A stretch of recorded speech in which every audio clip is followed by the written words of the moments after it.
Lep pozdrav, moje ime je Miran Peterman. Dobil sem vprašanje, kako kontrolirati svoje misli. Miran, kako kontrolirati svoje misli? Živimo v tako negativnem okolju, ljudje se pogovarjajo same negativne stvari, na internetu prebiram o beguncih, o lakoti, o nesrečah, o nasilju, o teroristih. In kako sredi vse te zgodbe kontrolirati svoje misli, kako ostati pozitiven. Glejte, prva stvar, ki jo moramo razumeti, oziroma ki jo morate razumeti, da kontrolirati svoje misli ne pomeni, da prebiraš članke, da se pogovarjaš o negativnih stvareh in potem poskušaš kontrolirati svoje misli. Da kontroliraš svoje misli pomeni, da najprej kontroliraš sebe, da ne prebereš takih člankov, da ne gledaš takih oddaj, da se ne pogovarjaš o teh stvareh. Ok, seveda, razumem, imate prijatelje, mogoče bo čas tudi, da bi nekatere prijatelje zamenjali in na Facebooku in v resničnem življenju, ampak ko se začnete pogovarjati, nekdo drug ponavadi odpre temo, o negativni situaciji, o teroristih, o takem življenju, enostavno, prvič, če imate možnost, da pogovor takoj preusmerite, drugič, če te možnosti nimate, potem se samo odstranite.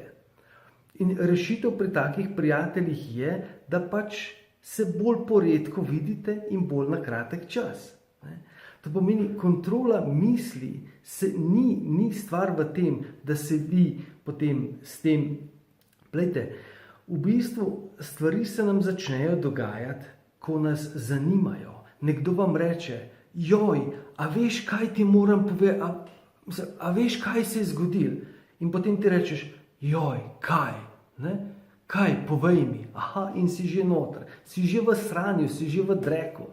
Kontrola naših misli se dejansko začne s tem, ko ti nekdo reče, joj, a veš, kaj ti moram povedati? In mu rečeš, ok, je kaj pozitivnega, je nekaj, kar me bo razveselilo, ni, ok, potem pa hvala, poglej. Jaz sem se pred dolgimi časi odločil, da me te stvari ne zanimajo, da me politika ne zanima, da me begunci ne zanimajo, da me Afrika ne zanima, da me teroristi ne zanimajo. To ne pomeni, da sem ignorantski, da sem aroganten, da vse to, ampak v življenju imam neko pravilo. Če nekaj lahko spremenim, potem spremenim. Če neke stvari niso v moji moči, potem sam izberem moj odnos do tega, moj odnos do življenja. Vem, da je težko, absolutno razumem. Vem, da je težka situacija, vem, da so finance, vem, da je življenje nevarno, vem, da so teroristi, ampak če teroristi so, in tudi če bi rekel, da mi grozi, ne vem, čez pol leta, čez nekaj časa smrt, lahko sam izberem, kako bom živel ta pol leta, kako bom živel v tem trenutku, kako se bom odzival, kaj bom sploh naredil z mojim življenjem. Vsi razumemo, če vam recimo rečem, ok, poglej, če bi bil danes zadnji dan tvojega življenja, če bi danes umrl, kako bi ta dan preživel? Večina izmed nas bi ta dan preživela v družbi svojih najdražjih, resnično bi želeli dan doživeti, uživati, biti srečni, ok. In ne glede na to, da danes po vsej verjetnosti ne bomo umrli, zakaj ne bi življenja uživali? Zakaj ne bi življenja v polnosti doživljali? In kontrola naših misli se začne tukaj, ko kontroliramo, kaj preberemo, ko kontroliramo, koga poslušamo, ko kontroliramo, s čim se ukvarjamo. Ne potem, ko je že prepozno, ko nas stvari že zagrabijo, ko smo že noter v negativi, potem je prepozno. Pošast je treba ukrotiti, dokler je mala. Glejte, recimo, če imate neke domače živali, psa ali pa nekaj takega. Če psa ne zdresiraš, če nimaš psa pod kontrolo, potem sčasoma pes dobi tebe pod kontrolo. Isto je pa s strahom, isto je pa z jezo, isto z vsemi čustvi. Če te stvari ne damo pod kontrolo, dokler so male, dokler so obvladljive, potem postanejo prevelike.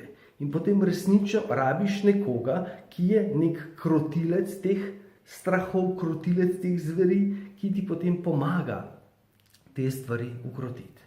Tako da razumete in da dejansko se tega začnemo bistveno bolj zavedati. Ne. Ogromno ljudi seveda srečujem, ki poslušajo televizijo, ne, dnevnik, berejo časopis. Ne. Moram biti na tekočem, ne. Moram vedeti, kaj se dogaja. A res?